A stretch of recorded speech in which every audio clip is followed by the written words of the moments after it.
The phone rang at 1:13 a.m., and the sound cut the small room like a piano string snapped in the dark.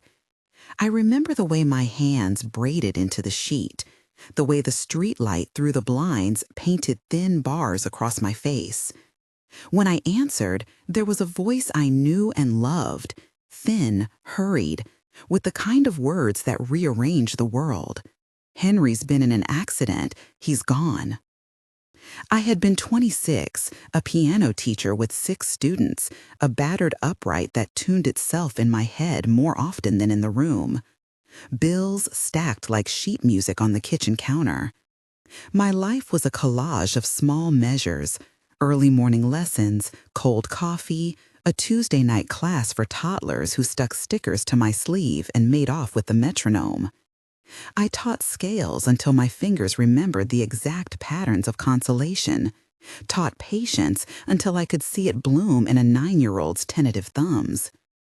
The house where I grew up had been sold years ago.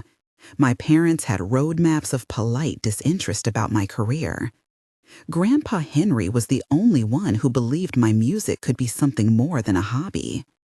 He had lived in a place that felt like a different century: marble floors that sang back your footsteps, a piano that swallowed the room, and a library of record albums he insisted on rubbing with a soft cloth until they gleamed.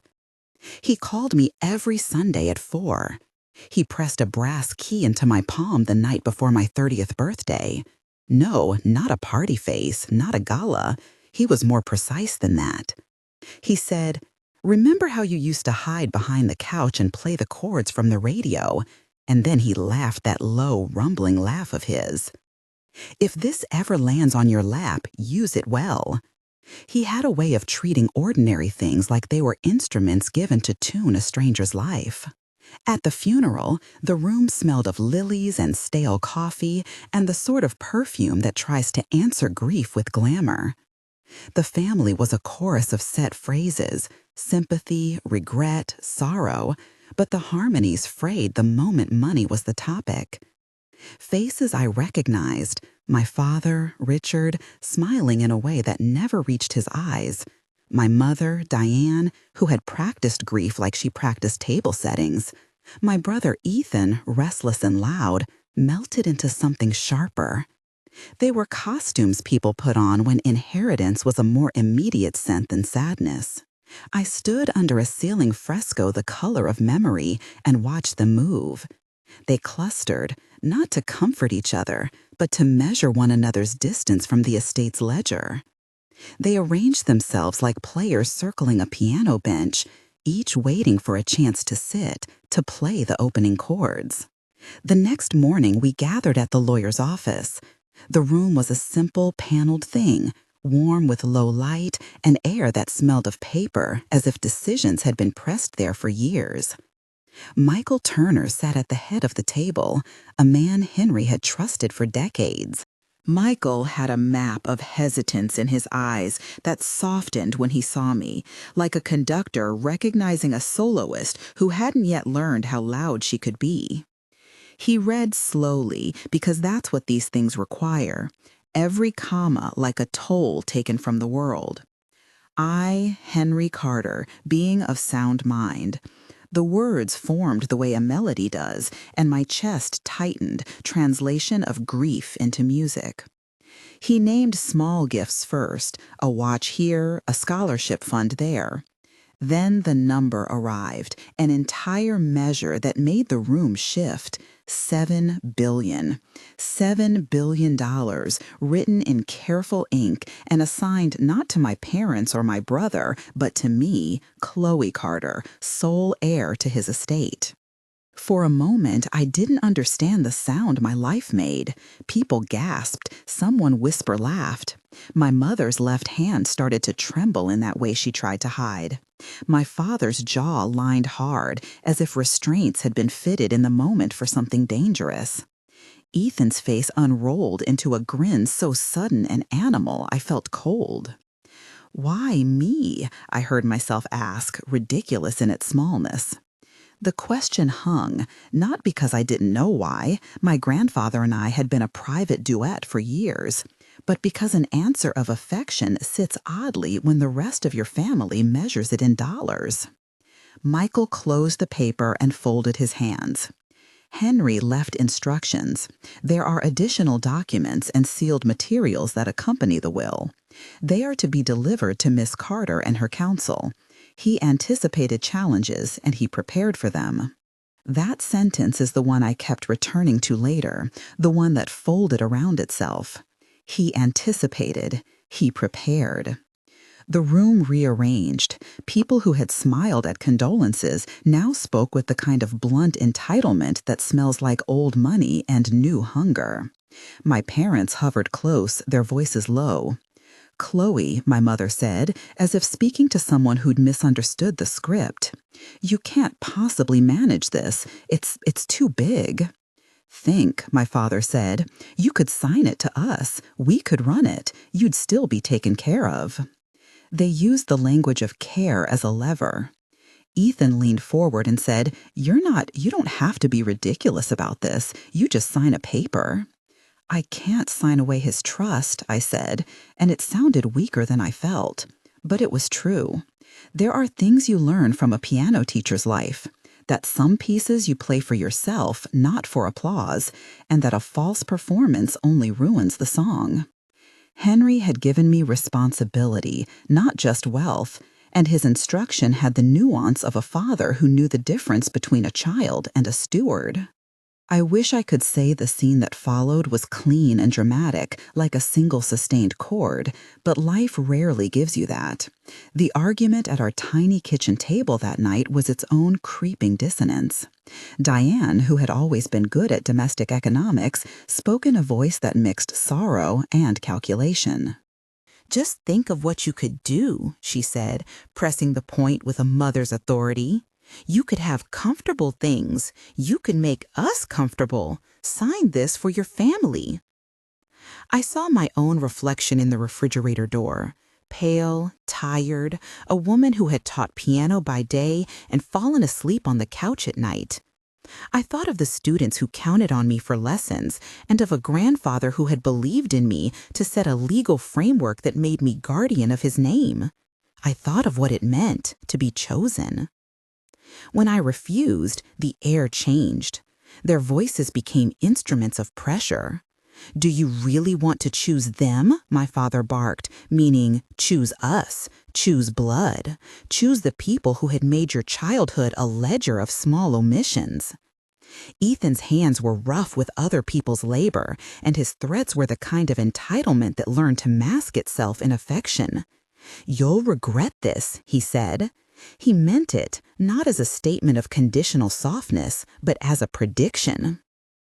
They put me out that night as if I were a tenant who'd fallen behind, as if the house I grew up around had been a rented room and not the place where a small girl learned how to read time by metronome kicks. They called in a locksmith. There was paper with a new code on the door. They slid my piano out to the curb like a piece of garbage and left with the quiet efficiency of people who had assumed they could rewrite every relationship by moving a lock. They forgot the brass key. It sat in my coat pocket, cold, heavy, an old coin of belonging. Henry had slipped it into my hand the week before, told me a story about a door that only opens for the person who remembers to listen for the right note. "You will know when to use it," he said, and left the trust of his humor like a hinge between us. When I went back, the street smelled of rain and new pavement, and I carried my small overnight bag like someone on a pilgrimage. The mansion's gates were the same iron and ivy Henry had insisted on maintaining, ivy not for neglect, but for character. The brass key fit into the lock with an obedience to old design. It turned as if it had been waiting for decades to learn its use. Inside the house, the air was lemon clean. The marble swallowed my suitcase's wheeze and gave it back small and clinical. For a moment, I stood on the threshold and let my hands find the old keys of the grand piano. They were cool and quick and familiar, and I remembered how Henry would hum a phrase and let me follow it, how he showed me that music is more about leaving space than filling it. Robert found me there, by the keyboard. He was smaller than I expected, a man in his 60s who wore his loyalty in the way he polished the silver with a steady hand. He'd been Henry's butler for as long as I could remember, more guardian than servant. His calming voice had the flat cadence of someone used to extinguishing small household fires. "Miss Clow," he said, "we've been expecting you." He led me through rooms that were both museum and home, portraits with soft halos of dignity, trophies that were less about accomplishment and more about memory, and a study that smelled of pencil shavings and old maps. Dorothy, the housekeeper, appeared with a pot of tea that steamed like something from a childhood memory. She wore her years like a shawl, her laugh was generous, and she offered me a seat like a promise. "We kept things as he would have wished," she said, and in her face was an allegiance that did not need justification. There were instructions, files. He didn't speak to me of money, but I remember the look in his eye when he spoke of you. Michael arrived while I was still trying to reconcile my own reflection in the piano's polished black. He moved through the house with a careful efficiency, papers under his arm, a phone tucked away. When he sat down across from me in the study, he did not speak like a prosecutor or a savior. He seemed instead like the man who had read the will, and for Henry that had meant courage and candor. "There are protections in place," Michael said, without offering the simple comfort of guaranteeing anything. That tempered tone was what I needed. Legal certainty is not a shelter so much as an outline for building one. Henry structured the estate to make frivolous contests costly and to delay any transfer that could be used to undermine his intent. He set up several trusts and named a board of trustees to oversee the larger holdings, real estate, investments, the companies he started. But probate will move as it moves. It's not instantaneous. He told me that the assets would be managed by trustees who were legally bound to follow the terms laid out, that operations would continue, that nobody could simply walk in and take control without motioning through courts and filings and hearings. He also told me, gently, that family disputes about wills are predictable and expensive. He said Henry had anticipated greed. Then he said the thing that made my heart pause. He left additional materials, recorded statements, journals, a sealed addendum. He called it a second page. It's intended to explain the purpose behind his decision, to name those who should help you, and to authenticate his intent. Those materials were meant for you. The phrase second page hung in the room like a suspended cord. It was both literal and theatrical, a legal instrument disguised as a family's final plea, an object that insisted on its own significance. In Henry's hands, a second page would not be flourish, but scaffolding, a place where he could teach from the other side. Robert produced a small leather portfolio. They were kept separate, he said. He told us if anyone were to challenge, to ensure these were in a secure place until Miss Carter could be informed. We spent that first evening not with celebration, but inventory. Dorothy brought out boxes of journals in John Henry's handwriting, spaces where he had scrawled notes about which companies to keep, which charities mattered, and memories of people who had mattered to him. There were envelopes with names: Rosa, George, Carlos. Each name was a peg for the future he had imagined, a partner, an advisor, a man who had tended the estate's grounds for years. The presence of these names made him feel less like a solitary benefactor and more like an architect who had drawn a plan and left the workers' list in the margin. There was a heavier stack, too, a folder wrapped in blue ribbon and sealed with wax. The seal had his initials. I ran my thumb along the impression without breaking it. Henry's handwriting was unmistakable, bold and careful, the strokes like a man who'd once led boardrooms and ballads with equal command. I wanted to open the ribbon to see the instructions he had saved like a cipher. I wanted to hear his voice saying, in his particular cadence, what he meant by being my steward, not my bank. Instead, we read what we were able to read without breaking seals. Michael explained the legal scaffolding, while Robert and Dorothy moved through the house like reverent hands checking altars. Michael told me about trusts, about the function of a board, about fiduciary duty, and the idea that money's purpose could be specified.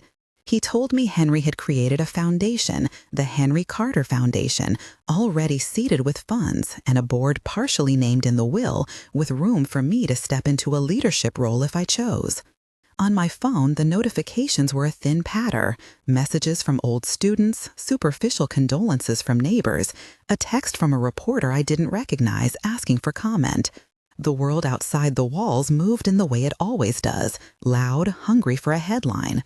Inside, the house's rhythms were quieter, arranged around the steady tick of an old clock and the soft scraping of a pen. That night, after Dorothy had set out a small room that smelled faintly of lavender and old books, I found myself at the piano. I pressed a chord and the sound flooded the foyer like an old weather. I thought of Henry humming a phrase for me to catch, of his insistence that I play with the pause in mind. If legacy was an inheritance of values and music was a way of holding time, then here, on that instrument, was how I could rehearse not what money would buy me, but how I might fill the silence it left. Sleep was thin. My mind replayed the faces from the lawyer's office, the thin smile, the tight jaw, the way my brother's eyes had shivered with prospect.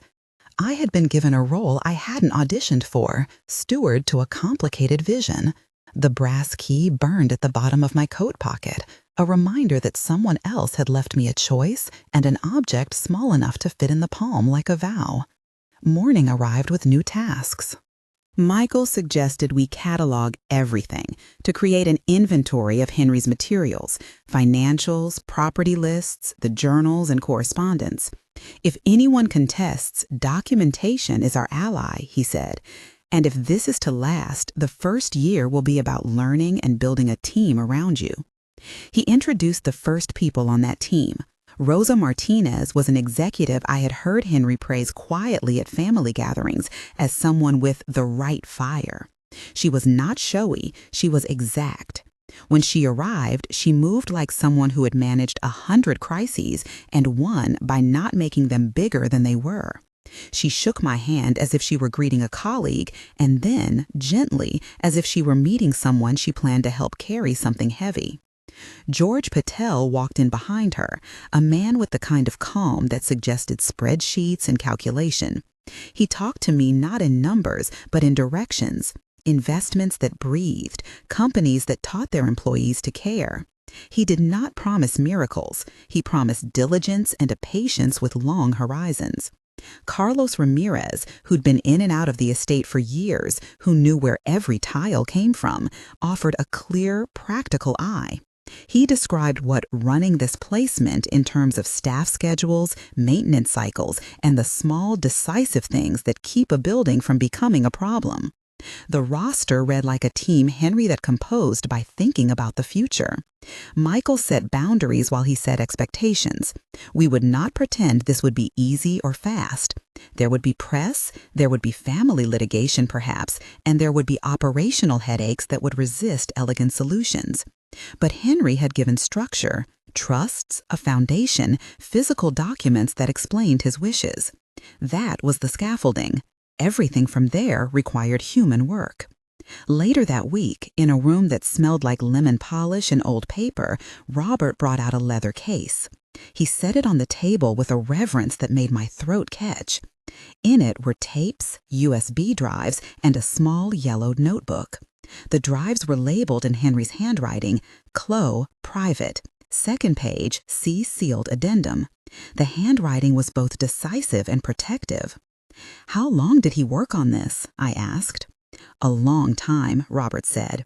He made notes, then rewrote them. He went through apologies and clarifications. He wanted you to know why. There is a particular kind of violence in learning your life will be interpreted by others. I felt vulnerable, as if a biography were being prepared without me, but there was also a strange relief. Henry had left his own narration. He had not left a vacuum for others to fill with speculation. He had left explanations. When I finally opened the small notebook, my fingers found a phrase of instruction on the first page, scribbled in that shaky, older hand of his. Money is not an answer. It is a trial, treated like a composition. Measure, rest, intention. I smiled and then cried. It was both the smallest and largest advice I had ever received. There were hints in the pages, references to a second page that contained more than legal terms. A sealed set of video statements he insisted on being watched in a particular order. Henry's handwriting looped into emotional notes, affirmations for me, a naming of people he trusted to counsel, and, importantly, a clear admonition to protect the employees and companies that were the estate's living core. He wrote about schools he'd wanted to improve and artists he wished to support. He wrote about dignity. Then he wrote in a way that made the room silent. He had anticipated that family members might challenge his intent. He had installed both legal barbs and moral evidence, journal entries, recorded testimonies, security footage that collectively made a narrative that would be difficult, though not impossible, to untangle. Michael and I compiled what we could without breaking seals that were legally required to remain intact until certain filings. We made lists, notes, and photographs. Dorothy made us tea and reminded me to sleep. At night, I played the piano until my fingers memorized the contours of the house, and the soft echo of it felt like a new companion. News began to trickle out. Emails from old students, a message from a local reporter asking for a comment that I didn't have, a text from a television producer offering camera time. I said no to most of them. Henry had left instructions that withheld public spectacle until the foundation's initial board had been confirmed.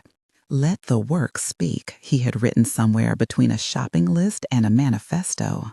And then one evening, as rain started to stitch the windows with water, Robert came to me with a small envelope. My name was on it in his hand. He said, this was among his things. He told me, if anything happens, this goes directly to you. Inside, there was a single sheet with one line in Henry's handwriting and a signature underneath. For the moment when you choose to listen, there is a second page, Chloe. Look for it beneath the name that keeps you honest. I stood in the hallway with that paper, the phrase like a tremolo through my chest. Beneath the name that keeps you honest. I'd never been so grateful for the way Henry had loved words. They were his instrument, his way of arranging the world. The next morning, before anyone else woke, I walked the house. The gardens were slick with rain, and the paths smelled of wet soil and possibility. And the library, I pulled at the spines of books until a small panel gave way under my fingers. It revealed a narrow slot, and within it a small envelope labeled in the careful hand I had always recognized, second page. My thumb hesitated on the flap. For all the years of practicing pieces that demanded courage, those moments when a single unexpected measure arrives and you have to trust your training, this felt like one of those measures. The orchestra was silent. Henry's voice, absent for weeks now, seemed to hold its breath for me. And then the phone rang. Michael on the line, his voice precise. Chloe, we have a situation. Your parents have retained counsel. They filed a notice of intent to contest. They're asking for an emergency meeting. The envelope was warm in my hand. The second page sat like a secret melody before the final cadence. Outside, the sky was thin blue again. Inside, my heart did a strange little arpeggio.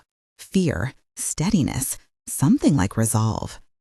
I slid the paper back into its slot and looked out at the garden, at the graves of 100 small things Henry had tilled and tended, and thought of the people who would be affected by what I chose. I thought about the brass key in my pocket, the sound of my grandfather's laugh, the way he had never let me believe that money was a substitute for work. I thought about those students who trudged through rain to learn how to keep time. I thought about Dorothy and Robert, about Rosa and George and Carlos, about the nameless clerks whose paychecks depended, in a way, on the shape of my decisions. "Tell them we'll meet," I said into the phone. My voice sounded like a rehearsal. "Tell them the house is not a battleground. Tell them Henry left instructions. Tell them there is a second page." Michael exhaled on the other end. "We'll prepare," he said. "We'll gather the documentation. And Chloe, don't open anything that's sealed until we've discussed strategy. If Henry wanted to protect you, he'd have thought about how evidence could be used in court. Let us do this carefully." I promised I would, but children of music and of small, stubborn households have muscles of impatience. The second page called like a suspended note.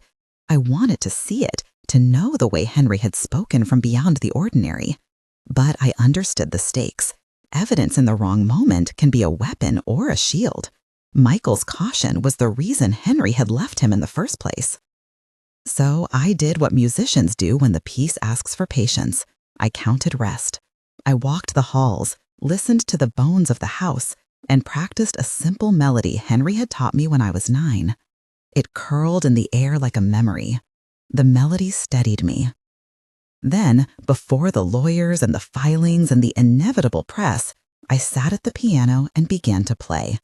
The keys answered in a language that needed no legal counsel. It was the same tune Henry had hummed for me. A small thing, but in its repetition it was an instruction. To be deliberate, to be precise, to let sound fill before you demand applause. When the first car arrived in the drive that day, I closed the fallboard softly and looked at the slot where the second page waited. I had a team forming, papers cataloged, and a map of what to protect. I had allies whose competence felt like armor. I had a family whose affection had a price tag. And I had a brass key that opened more than lock. Sometimes it unlocked opportunities to define yourself, not to be defined by others. I slid my fingers into my coat pocket and felt the metal against my palm. The second page waited beneath the library's false spine, a promise Henry had made to me in ink and seal. The world outside the house had already started to arrange itself into motions that would demand everything from me. Public statements, legal defenses, choices about people whose loyalties might bend. I stood up, took one last look at the piano's gleam, and walked toward the library. The door clicked behind me like a closing phrase. In the hall, Robert paused and said quietly, "Whatever you decide, Miss Chloe, we stand with you." I reached the library. The envelope lay small in its slot, and the house seemed to hold its breath with me. There are moments where you can feel the axis of a life shift, not with a single epiphany, but with the accumulation of small moments. Keys turned, paper sealed, voices asked to be steady. I slid the envelope from its hiding place and for the first time let my thumb break the wax. There was the fragile sound of it giving way, and with it the feeling that the measures of the days ahead were about to become a composition that would test my timing. The room seemed suddenly too small and too large at once, like a stage before the first bow. Before my eyes moved down the page, the telephone in the study rang again. Michael's voice filtered through the wood like someone calling from deep water. "Chloe," he said, "they've served notice. They're here now." I read the top line of Henry's letter, a sentence that was both instruction and benediction. "This money is not for indulgence. It is for repair." My thumb tightened on the paper. Outside, voices raised in the drive. Inside, the second page lay open like a score, the rest of the composition waiting for me to take the first downbeat. The room seemed suddenly too small and too large at once, like a stage before the first bow. Before my eyes moved down the page, the telephone in the study rang again. Michael's voice filtered through the wood like someone calling from deep water. "Chloe," he said, "they've served notice. They're here now." I read the top line of Henry's letter, a sentence that was both instruction and benediction. This money is not for indulgence, it is for repair. My thumb tightened on the paper. Outside, voices raised in the drive. Inside, the second page lay open like a score, the rest of the composition waiting for me to take the first downbeat. They came in a black SUV as if a verdict had arrived with them. Engines hummed like an impatient audience outside the bay windows. Voices, raised, practiced, slid through the house before the front door opened. Robert waited at the threshold, hands folded, the same small man who'd polished the silver for 40 years, and who moved like someone who had never learned to be surprised by human pettiness. Behind him, Michael's shoulders were a quiet brace of legal calm. Rosa stood at his side, arms folded not in defiance, but in readiness. George leaned against the bookcase with a notebook tucked to his chest. Carlos, earthwise and practical, held the list of staff schedules as if to prove the house's life extended beyond wealth. They walked into the study with the sort of choreography that belongs to people used to owning rooms. My mother's face had been arranged into grief that did not disturb her makeup. My father moved like a man who had always thought of problems as numbers to be recalculated. Ethan's smirk was the punctuation of someone who expected to be let in on the joke. They were accompanied by a lawyer who smelled faintly of cologne and confidence. "Chloe," my father began before anyone else could, "there are openings and arguments that are only ever used by people with confidence in entitlement. Let's be reasonable." Michael set his hand on a folder and, with a small courtesy that felt like a scalpel, slid the papers toward them. "Your notice has been received," he said. "We will respond through counsel. In the meantime, the estate is under structure that will prevent any unilateral transfer. The trusts are intact, and the board will convene under the protocols Henry set forth." "Protocol," Diane said, as if repeating the word might change its shape into something softer. "Chloe, you don't know what you're asking. This house, this company, these are too big." She looked at me the way someone looks at a child about to cross a street. It was the same look she gave me when I wanted to teach more students than she thought was practical. She was, in that moment, certain she spoke for prudence. "You never had to do the work," Ethan added. "You won't last a month. Sign, and we'll make sure you're taken care of."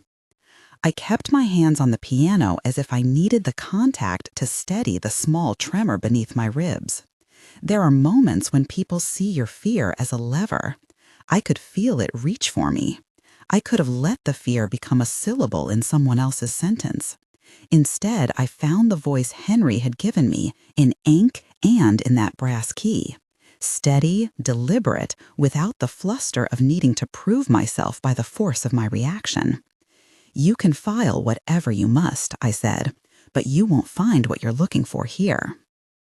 There was a pause, an awkwardness like a wrong chord refusing to resolve. My father's mouth opened and closed. Diane's eyes pooled with something like rage-preened sorrow.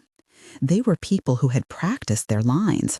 The surprise was that they had not practiced for a steward who remembered that silence is a kind of reply.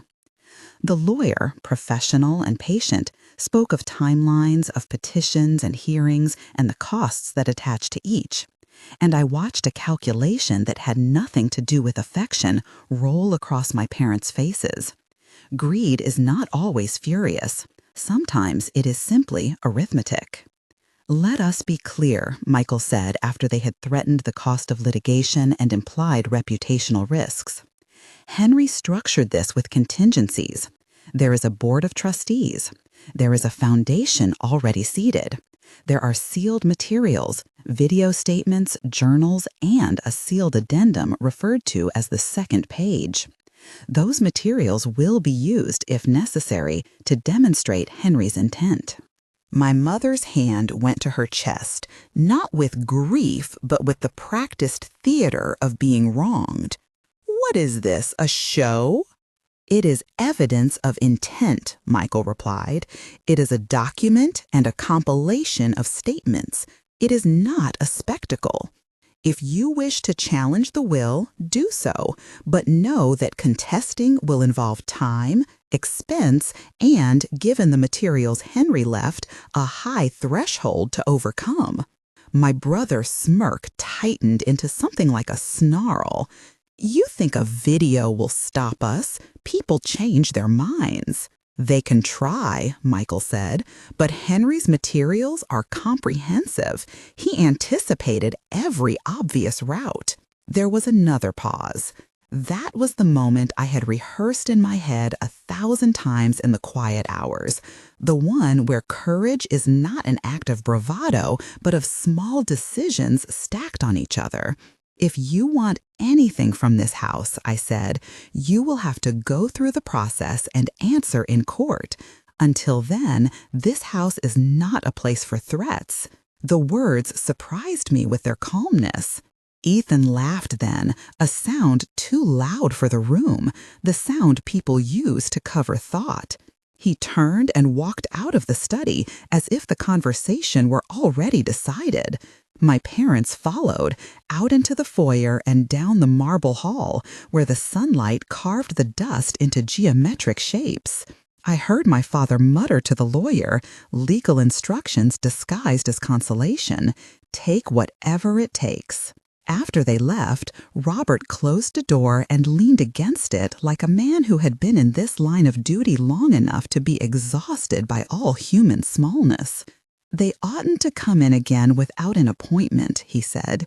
His voice was not angry. He was a man who'd watched people behave like weather for decades. He had developed an anatomy of patience. "Make sure the cameras are secure," Michael said. "We'll file a temporary injunction to preserve evidence if necessary. And Chloe, do not open anything marked as sealed without counsel present." I nodded. The second page sat in the library. The drives, tapes, and notebooks sat in their leather case. There was a gravity to them that Henry had designed on purpose. Each was a small machine meant to produce a particular kind of truth.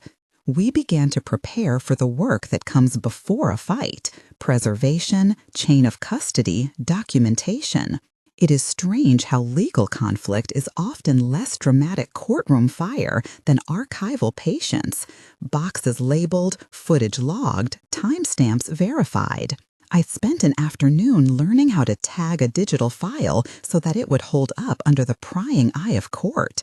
There is an intimacy to metadata I had never imagined. The first clear piece of evidence came from the small yellowed notebook. It was Henry's voice where his hand had been, concise notes about visits, dates, and in a page scrawled at the end, as if resisting sentiment, a line that read, "Pressure applied, instances recorded, trust must be clear." The handwriting slid into a paragraph that read like a human ledger. Transactions of affection and moments I had known as private. He had cataloged visits from my parents with a meticulousness that turned intimacy into a file. "This," Michael said, tapping the page with a gloved finger, "is the kind of documentary evidence that, when paired with recorded statements and footage, goes beyond motive because it shows pattern." Pattern is a lawyer's word for what you and I might call a habit. The notebooks showed a pattern of requests, meetings where my parents had asked Henry to sign certain documents or to invest in ventures that seemed to benefit them more than the estate. They recorded phone calls, insistent, coaxing, sometimes cruel. They were human documents, and they were an armor against the claim that Henry's choice came from caprice.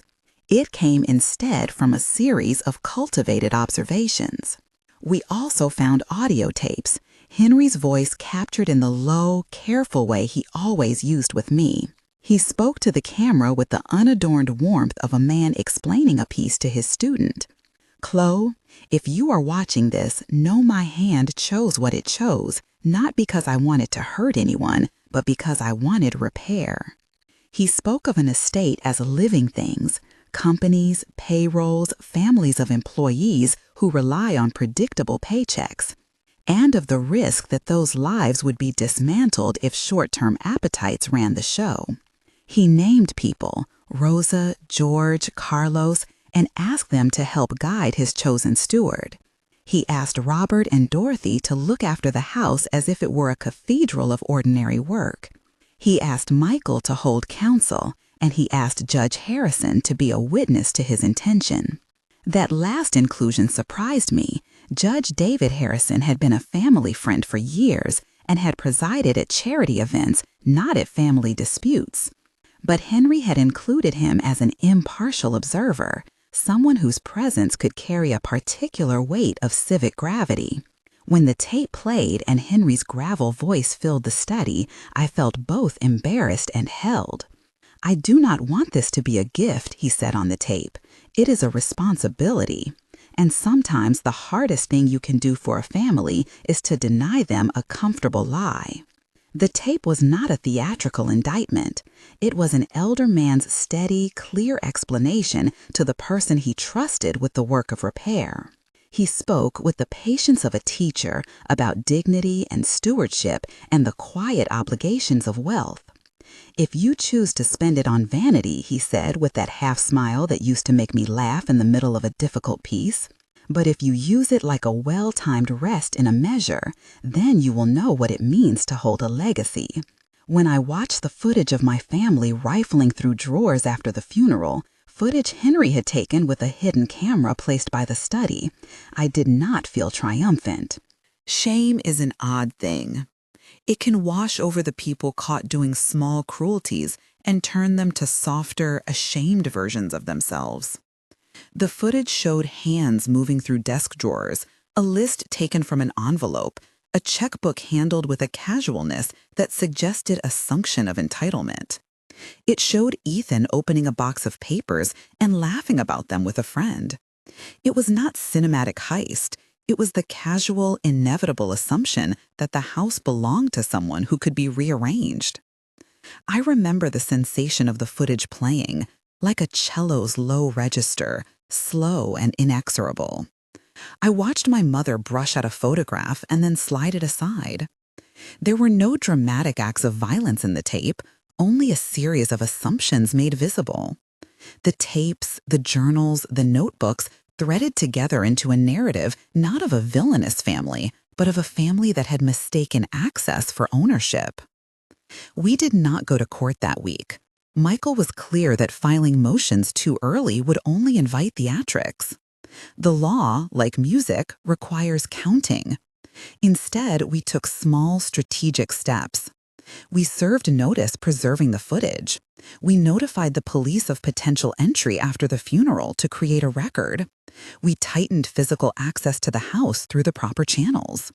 We called an emergency meeting of the nominated board, Rosa, George, a representative from the Foundation's advisory council, and Judge Harrison as a witness. We gathered statements from Robert and Dorothy. Each day we turned a sheet of paper into a brick. And each day my family moved like a rumor, loud in public, sometimes small and furious behind closed doors. They filed their contest formally after a few weeks. When the summons arrived, a small trembling of fatigue ran through me. Litigation is not a bright blaze, it is a grindstone. But Henry had given us a grindstone-proofed structure: signatures, notaries, recorded statements, witnesses. He had left no obvious gap where a simple signature could be inserted. There were hearings, as the diagnosis predicted, and they were predictably tedious for the drama-hungry. Subpoenas and depositions draw out the intimate cul-de-sacs of memory. Lawyers ask questions designed to turn certainty into fog. My father's counsel tried to paint Henry as in decline, to suggest undue influence by me as a young woman alone with the old man. They called people who had seen me often in the house and asked if I had presence or influence over Henry's decisions. I answered in the restrained voice Michael had coached me to use, truthful, calm, untempted by the urge to turn pain into spectacle. In a deposition, my mother wept in a practiced way, and then told a story about a time when Henry had seemed confused about small things. Michael's cross-examination did not press for cruelty. Instead, he produced a careful timeline of Henry's signatures, notes, and visits, evidence that Henry's faculties had been consistent when he made major decisions. It was tedious but necessary work. The artifacts Henry had left, the second page, the tapes, the journals, were turning into a map of intent. It is tempting in the midst of this to imagine a dramatic hearing where the judge pounds his gavel and declares a winner. The reality is more nuanced. Judges are not the kind of people to be baited into theatricality. They are cautious, oriented toward precedent and proof. Judge Harrison, as a witness and not the presiding adjudicator, attended one of the early sessions to verify certain formal notices and to observe his role as Henry had intended. He was a steady presence, older than me but not rigid, and when he spoke quietly to the press, he emphasized that the law runs through processes that need to be respected. The family's legal gambit wore thin in the court of public opinion more quickly than in the court of law. A local report, careful, not salacious, ran a piece about a young piano teacher who had inherited a large estate and who intended, according to documents, to protect employee livelihoods. The tone was human interest rather than scandal. The footage we allowed the reporter to see was limited and vetted by Michael and Rosa, and it focused on the people the estate actually supported: cook staff, groundskeepers, teachers funded through small scholarships Henry had already administered. The public's eye can act like a slow gavel. Reputational risk can pressure litigants into reconsideration. It was not moral judgment that ultimately turned the tide. It was practicality. Litigation is expensive and it corrodes relationships. My parents' counsel, after a month of filings and depositions, suggested mediation. They did not want a public trial.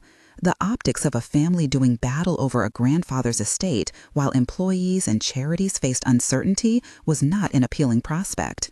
The law can be a blunt social instrument. Sometimes it is the social consequences that shape legal decisions. We met in a mediation room, a circular table that seemed designed to soften angles. My parents were quieter now, the performance of outrage thinning into a more honest hunger. Michael sat at one end, and Judge Harrison came as a neutral presence Henry had requested. His role was not to adjudicate, but to witness, and perhaps more importantly, to remind people that certain acts of inheritance have civic desolations if mishandled. "You don't have to be enemies," the judge said at one point, in that patient voice that belongs to someone who has done his work with the knowledge that law is a language to keep communities intact. But you must accept that sometimes the person who is chosen has reasons and methods that serve a greater good. The mediation dissolved into a compromise that was not a capitulation so much as a redirection. My parents withdrew their immediate petition with the condition that certain advisory roles be considered for family members, not control, but advisory presence. My father's lawyer couched it as dignity. In my ears, it sounded like a tactic to maintain a foothold. I accepted a token advisory seat for Diane with the caveat that it would be non-binding. Henry's second page had created a threshold. Access required engagement with the terms Henry set, and those terms demanded accountability to the employees and to the mission of repair. If this reads like a soft victory, that is because the best victories in these stories are not about humiliation, but about securing the people who would have been harmed. The respite came with an exhaustion that felt like a new instrument to learn. Legal battles recede and work returns. Henry had asked me to assume stewardship, and stewardship, as I learned quickly, is measured not in the sparkle of a checkbook, but in the motion of everyday choices. Rosa became more than an advisor. She was the teacher I had never had for the language of management. We began in the small things: payroll reviews, meetings with department heads, a tour of factories and studios where the estate's companies made things. Rosa used language that smelled like practicality. "You'll meet people who ask for miracles," she said once in a conference room that smelled faintly of brewed coffee and printer toner. "You will not be able to give miracles every time, but you can make systems that prevent the need for miracles." George taught me to read balance sheets the way a music teacher teaches a student to hear harmony. Assets and liabilities are like consonance and dissonance, he said once, and I wanted to laugh because it was exactly the kind of metaphor Henry would have liked. He walked me through the founding investments, endowments, operational capitals, scheduled giving. Carlos taught me the rhythms of the house, and Dorothy taught me the names of faces that mattered. Cooks who had been there for 20 years, a teacher in the local music program who ran a scholarship under a different name. They were not line items on a sheet. They were people whose lives had cadence. I began visiting the small school Henry had funded down on the east side and sat in a classroom where a 9-year-old tried my hands-on guidance method for the first time, and I watched their thumbs find the middle C and break into shy smiles. There is something about watching a child find music that straightens shoulders. During this time, the second page evolved in my mind from artifact into ethic. It was not a single piece of paper that granted me permission. It was a philosophy of care. Henry's recorded messages played for me in small segments, in private as instruction and comfort. He would admonish me with the same frank affection he had always used. Look after those who make the work possible. Be humble in recruitment. Hire people who will tell you when you are wrong. At the same time, the board took its form. Rosa and George were joined by 2 independent trustees Henry had named for their charitable work experience. They were not people who had been carved from family marble. They were professionals who expected accountability. The foundation's bylaws, drafted in careful legal prose, made grants contingent upon measurable outcomes. Literacy rates improved, attendance increases in after-school programs, scholarships that tracked graduation rates. Henry had not wanted a fountain of unaccountable generosity. He had wanted targeted repair. The months that followed were punctuated by small, rhythmic victories and a set of unavoidable practical headaches. There were layoffs to be managed, not from malice, but from fiscal reality in one of the companies that was failing in a changing market. We handled severance with dignity and created retraining programs funded by the foundation. We negotiated contracts that guaranteed that longtime employees would not be swept aside.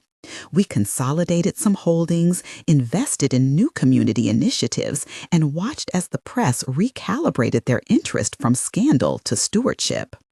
One afternoon, on the anniversary of Henry's death, we gathered the people from the estate's management team in the ballroom.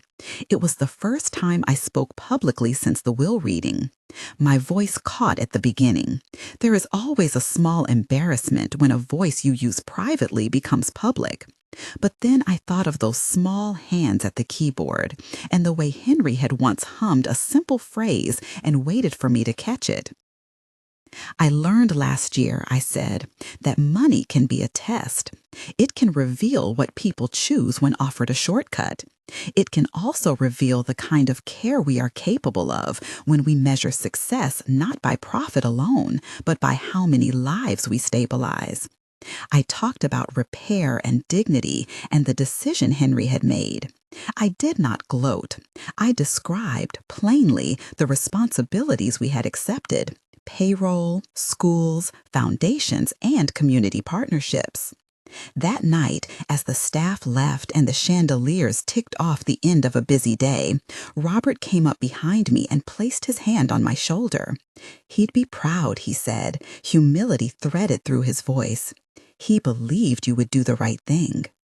Sometimes I don't know the right thing, I said. It was a true admission. There is a particular humility required when you inherit responsibility before you have a lifetime of experience. It is the humility of someone standing at a conductor's podium, still learning to coordinate an orchestra.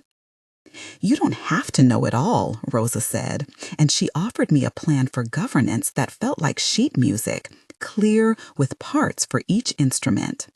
The second page had, among other things, a list of projects Henry had wanted funded: a music and arts program for underserved children, a fund for small grants to community organizers, an apprenticeship program pairing young people with craftspeople.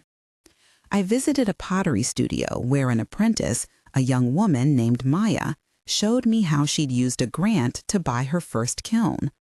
The kiln was not a headline. It was a life-changing tool for someone else.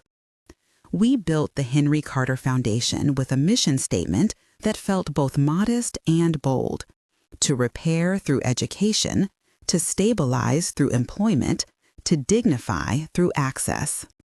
The board approved the first round of grants.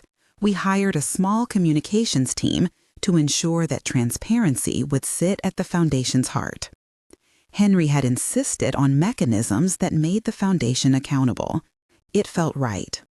The real test came at the public launch. We planned the launch as Henry had wanted, simple, with a handful of beneficiaries invited to speak, and with a short video that contained Henry's recorded explanation of his choice. Michael advised we release selected clips that framed the foundation's mission without antagonizing family members more than necessary. The night was a human thing, full of faces that had been stabilized by the estate in small, generous ways. There were teachers who had received scholarships, cooks who had maintained the kitchen for decades, and students who had benefited from after-school music classes. When my name was called, I walked to the podium and felt a breeze of nerves that was not unlike the feeling before a recital. I thought of my small apartment and the upright piano that had tuned itself more in my head than in the room. I thought of the brass key in my pocket and of the second page that had taught me to treat money like a composition. I never wanted to inherit this, I said, and the room leaned forward with that rare kindness listeners offer when a truth is small and sharp. But I have been given a trust, in every sense. My grandfather told me this money is not for indulgence. It is for repair. We are here to do the work he named. I told the audience plainly about the projects we would fund and why stewardship matters. I did not speak to humiliate those who had contested the will. Instead, I spoke to the people whose checks depended on the choice I would make. There were tears, some in the front row, some mine in private, and applause that felt less like validation and more like shared commitment. The family did not appear at the launch. They were absent in a way that allowed the night to be about the work, not about familial spectacle. In private, we negotiated a soft settlement that preserved certain advisory privileges but guaranteed operational control would remain in the foundation's hands. It was not perfect. It was the kind of pragmatic closure Henry would have approved, enough to keep the music moving while avoiding a protracted public spectacle. After the launch, there was an unexpected offering, an op-ed from my father, published in a local paper, in which he wrote about pride and the cost of reconciliation. The tone was oddly patient. Maybe he had tired of being angry, or maybe he had realized that in a town small enough that everyone knows everyone else's cook, there is such a thing as social capital that outlasts a grudge. Whatever the reason, the piece read as an attempt at dignity. In the months that followed, I woke to a different kind of work each day. My mornings often began at my upright piano in a small practice room on the estate where students could come for lessons free of charge under the Foundation's program. I taught one day a week, as Henry had encouraged, because the work of hands-on keys reminded me of the person I wanted to be. In the afternoons, I would sit through budget meetings. I learned to pronounce terms like endowment drawdown and restricted grants until they otherwise felt like words I could shape into policy. I made mistakes. There was a procurement contract I signed too quickly, a trust placed in a vendor that cost us more than expected. An emergency meeting had to be called. I learned the cost of haste. I also learned the warmth of admitting error and fixing it. Rosa taught me to build systems that caught mistakes before they became disasters. "You're allowed to be a novice," she said one evening, handing me a folder with a revised procurement policy. "You're not allowed to be careless." There were small victories that mattered more than I could have guessed. A sewing cooperative in a neighborhood the foundation supported won a small contract to produce uniforms for a nearby school district. A local music teacher we funded expanded her after-school program by 3 classrooms. The foundation underwrote a fellowship for apprenticeships in trades that had been losing practitioners. And an 18-year-old named Mateo received his first stipend to study carpentry. He came to the mansion months later, shy and smiling, carrying a hand-carved picture frame. He gave it to me and said, "For your practice room." It was an awkward, earnest gift. It weighed more in my hands than some checks ever would. The second page, which had once been literal parchment and tape, had become a series of habits. It told us to prioritize continuity, keep staff paid, maintain operations, and fund the local institutions that made other people's work possible. It told us to be deliberate and to measure outcomes.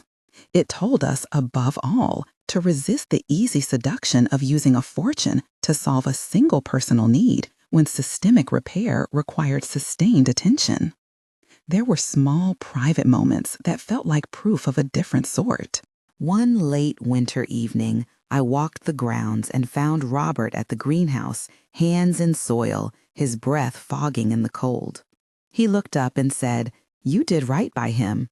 He did not mean I had fulfilled some improbable destiny. He meant I had paid attention. "Did I?" I asked. "You did," he said. "You listen." Listening had become, perhaps, the most important instrument in my hands. It is not dramatic. It does not print in headlines. But listening kept us from making the most obvious error, that of confusing action for effect. It kept us from spending money to show off rather than to repair. When the foundation had been established for a year, we organized the first set of long-term commitments: scholarships that would last for cohorts, endowments for arts programming in 2 local schools, and an apprenticeship fund that guaranteed living wages for trainees. We inaugurated a grant for community health workers to train in neighborhoods where access had been inconsistent. The board reported that the first year's investments was steady, that employee retention in our primary companies had improved, and that morale, measured in staff surveys, had a modest uptick. The data did not sing like applause, but it hummed with the low vibration of foundations setting down roots. There were still meetings with my parents, less adversarial and more awkward. People take long paths to new positions sometimes because they must. My father, in one conversation, confessed to me that he had been angry not only at being disinherited, but at feeling irrelevant in the later part of his father's life. "I thought I'd been replaced," he said, and for a moment the man who'd been a ledger in human form crumpled into a small, genuine sorrow. "I didn't replace you," I told him. "I was asked to take on something you and I both love, keeping people standing." It was a small reconciliation, the kind that sounds fragile and then holds. The legacy Henry had designed, of course, needed more than reconciliation. It needed continuity. I found myself, months later, at a lengthier meeting with legal counsel where we discussed the trustees' future appointment plans and a succession protocol. Henry had structured the estate with future leadership in mind, and part of my task was to create a plan that would allow the foundation to move beyond me gracefully, if necessary. Stewardship, I learned, means preparing for a time when you are not there. The culmination came on a bright spring morning when we opened the Carter Music and Community Center, a brick building with soundproofed rooms and a small auditorium. We had converted an old warehouse into a place where children could play, learn, and perform. The auditorium's first concert featured the students from the scholarships. I sat in the back and watched 9-year-olds climb the stage like sailors approaching a lookout. They tuned their instruments with the sort of concentration that makes a room lean in. The data did not sing like applause, but it hummed with the low vibration of foundations setting down roots. I thought about Henry, about the brass key, about the second page. I thought of the nights I had sat at the piano, rehearsing small exercises to steady my fingers. I thought, too, of the moment in the library when I broke wax and read the sentence, "This money is not for indulgence, it is for repair." The line had been a command and a blessing, and it had turned into a scaffold. After the concert, in a small invitation-only gathering, I spoke again about purpose. I repeated Henry's words with my own small additions. Repair doesn't mean fixing everything at once. It means choosing what to mend and doing it with humility. People came up to me with stories of a neighbor who had a child in the program, of a teacher who could now afford to keep his studio open, of a cook from the estate who had attended classes at night and now ran a catering cooperative. Each story was a thread that made the tapestry thicker. There were, inevitably, moments of loneliness. Leading an empire of repair is not the same as inheriting affection. Some family relationships remained frayed beyond mending. My parents moved to a less public life, visiting occasionally. Ethan did not reconcile with me in any meaningful way. He drifted from the family in a way that was its own kind of quiet consequence. People are allowed to choose distance. Henry had chosen me because he believed in the life I would create. That choice cost me certain forms of belonging. But belonging, I discovered, can be found in other places. In the steady presence of Robert and Dorothy, in the counsel of Rosa and George, in the smiles of children whose lives tilt because of a scholarship. One week, in the small hush before dawn, I returned to the piano in the grand room. The keys were cool beneath my fingers, and the house smelt faintly of lemon polish and wood smoke. Normal life scents, nothing dramatic. I pressed a chord and let it resonate, then played the little phrase Henry loved to hum, the one he taught me when I was 9. It was not a performance. It was a liturgy of ordinary things. Practice, breath, repetition. There is a habit we sometimes cultivate in grief. We look for the moment of closure as if life offers a single final measure. But stewardship is an ongoing composition. It asks you to keep coming back to the motif and to vary it, sometimes slow and pastoral, sometimes a little faster to meet a new demand. Henry's second page had not been a final line. It was a musical directive. Measure, rest, and tension. When I closed the fallboard and felt the faint echo of the room still there, I understood what he had meant. On the 2nd anniversary of Henry's passing, I went alone to the cemetery before the board meeting. The rows were ordered and humble, and when I reached his stone, I thought of his hands, the brass key, and his habit of rubbing rubber in the record until it shone. I sat on the bench and played the chord he had liked on a small digital recorder I kept in my bag, an old absurdity perhaps, but a habit that made me feel nearer to a man who had taught me to be deliberate. "Did I do right?" I asked aloud, not expecting answer. In the wind, the trees replied with a small rustle. It was enough. I was not seeking absolution so much as orientation. The second page had not removed pain or complexity from life. It had instead given me a map for moving through them. As I left the cemetery and walked down the path, I felt less like an heiress and more like someone with a task. The brass key was still in my pocket, warm from the habit of having it there. The second page was on the shelf where Robert had placed it, not ornate but present. It had performed its function. It had translated a private trust into public accountability. Back at the house, the piano waited, and I sat down. My fingers found the old melody, and then, in the pause between phrases, I felt a small, steady satisfaction. The applause that followed the foundation's opening had been public. This quiet was private. This was the note for which I had been practicing, calm, sustained, and attentive. There is no neat end to this story because stewardship is a long composition, but there is a kind of closure in the way a melody resolves into a restful chord, an ending that marks not so much finality as readiness. I thought of Henry's final line on the second page. Repair is not a single mercy, it is a lifelong measure. Keep time with it. I kept time. I still hear the melody he hummed. Sometimes, in the middle of a long meeting, my fingers will unconsciously tap a rhythm. I will close my eyes and hear the faint echo of his laugh, and I will remember that the second page was not a trick or a shield. It was a teacher's score left to a student too young, perhaps, but brave enough to learn. If you ever find yourself with a task too big, remember the measure. Count, rest, and act with intention. That is what the second page taught me. That is what Henry asked of me when he pressed a brass key into my hand and asked that I use it well. I live now with the strange combination of grief and agency. I teach a day a week, I chair meetings, I sign documents, and occasionally make mistakes. The mantle is heavy and in some moments surprisingly ordinary. I answer calls from students who want extra time, and I answer calls from board members who want assurances about long-term strategy. I balance budgets and nurture programs. I mourn and I plan. I keep practicing. Once, on a rainy afternoon, my mother stopped by unannounced, carrying a thermos and a reluctance like weather.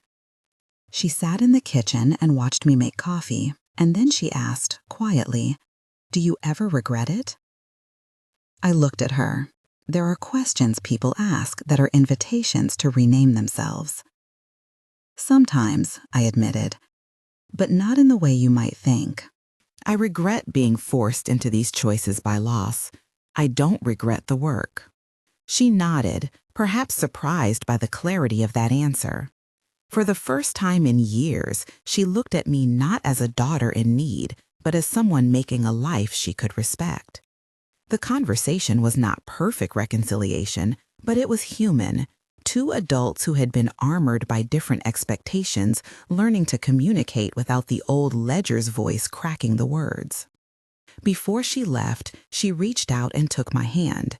It was small and tremulous, the hand of someone asking permission to be different.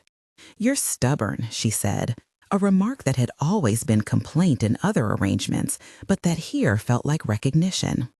"And you're quieter than you used to be," I replied, and we laughed like people who have discovered a new language in their old family. The brass key sits in the top drawer of my desk now, near a simple photograph of Henry and me at the piano. Sometimes I take it out and hold it, letting the metal wear to the shape of my thumb.